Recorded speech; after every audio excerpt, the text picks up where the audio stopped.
Stop doing this right now if you want to progress in Dauntless. So I see a ton of people wasting their rams and merits on pretty useless things on the Slayer's path, and I'm here to put an end to that. In this video I'll be covering what you should and shouldn't spend your resources on in the Slayer's path. I briefly covered this in my 7 steps for beginners video alongside a couple other major points, so go check it out if you want. And without further ado, let's get right into it. So I'm not going to be going over each individual little node and island you should unlock because that would just take forever, but make sure to just unlock every island as soon as possible, and let's get into the first section. One of the first things you see on the Slayer's path is the weaponsmithing upgrades.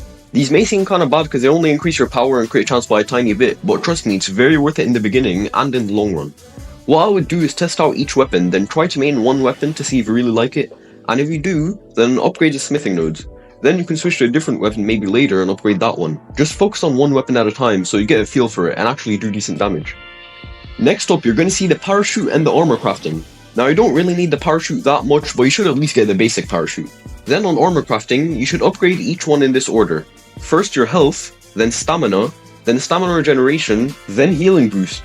Now you don't have to upgrade them in this order or any order really, but I found it useful to have the extra HP and stamina, and then getting the stamina regeneration and the healing boost later was a pretty good bonus. Moving on, you're going to want to avoid the loadout slots. Maybe buy 1 or 2 if you really want to try out a bunch of builds, but it's much more worth it to upgrade other things. On the right side, you're going to see the stamina, bulwark, and healing flask. I would steer clear of the stamina and bulwark tonics because they're kinda just a waste of merits, rams, and resources in general. You should upgrade your healing flask first a couple times, then try to unlock more consumable slots, which we're gonna fill with other tonics later. Next up is one of the most important parts, the weapon mods and specials. You should try to focus on getting mods and specials for your main weapon. Most mods are kinda bad, and for each weapon there's just basically one good mod and special, so do keep that in mind. On the right you have the lanterns. The best lanterns are the Skarn's Defiance and Shrike's Zeal. Then the Pangar Shrine is pretty good for early game as well. Coming up are the Escalations. These are a great way to level up and farm parts. You can also kill the legendary bosses in the hard mode, but we'll get to that later. Try to unlock every one, the order doesn't really matter here. There's also the Middleman, which is very useful for managing cells and Omnicells, which we'll also get to later, but make sure to pay him a visit.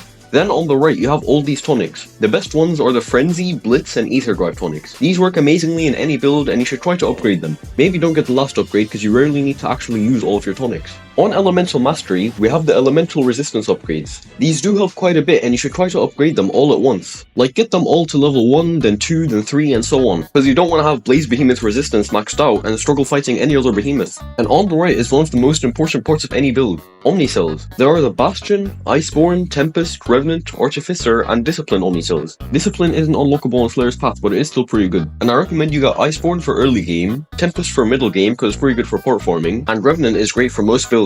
The other options are still pretty solid, but just not as good. In this section we have pylons, which, well, the only one you would ever want to focus on is the Inspiring Pylon to do more damage, but try to use your merits and rams elsewhere.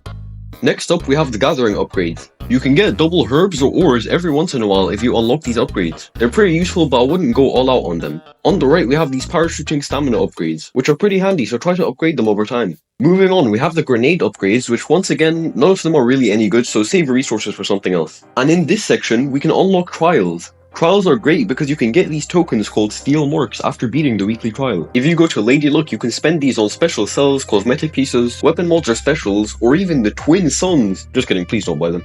Now, we're almost at the end. In this section you have the hard Escalations. This is where you can actually fight the legendary behemoths and get special gear. I recommend you get the Terra Escalation first for the Agros weapons, which revive anyone near you. It's pretty handy for beginners and even used in a lot of endgame build. Then you can unlock heroic Escalations, which are much harder, but give pretty good rewards too, like heroic merits, which you need for either cosmetics or banked XP, which we'll look at in a second. Here we have the Dauntless trials, which is where you get gilded marks, which you can also spend on items at Lady Luck's store. Now on the left we have these reforge upgrades. After reforging weapons enough times, you can get these upgrades for free. But down here there are XP and banked XP upgrades. Do get the XP upgrades as soon as possible for obvious reasons, but the banked XP costs heroic merits, which can be quite difficult to get. But it's very worth it because it allows you to reforge much faster since you can reforge your weapon to level 20 if you fill your banked XP meter. Now the final part, gauntlets. Unlock gauntlets when you get the chance since they're quite fun to do with friends, and you can get these gauntless crests that you can spend on weapon trackers or special cells. Once again, if you guys didn't catch it at the start of the video, I didn't cover which islands you should unlock because, well, you should get all of them. And with that, we've reached the end. I hope you guys enjoyed this video, I hope it helped, and I'll see you guys later.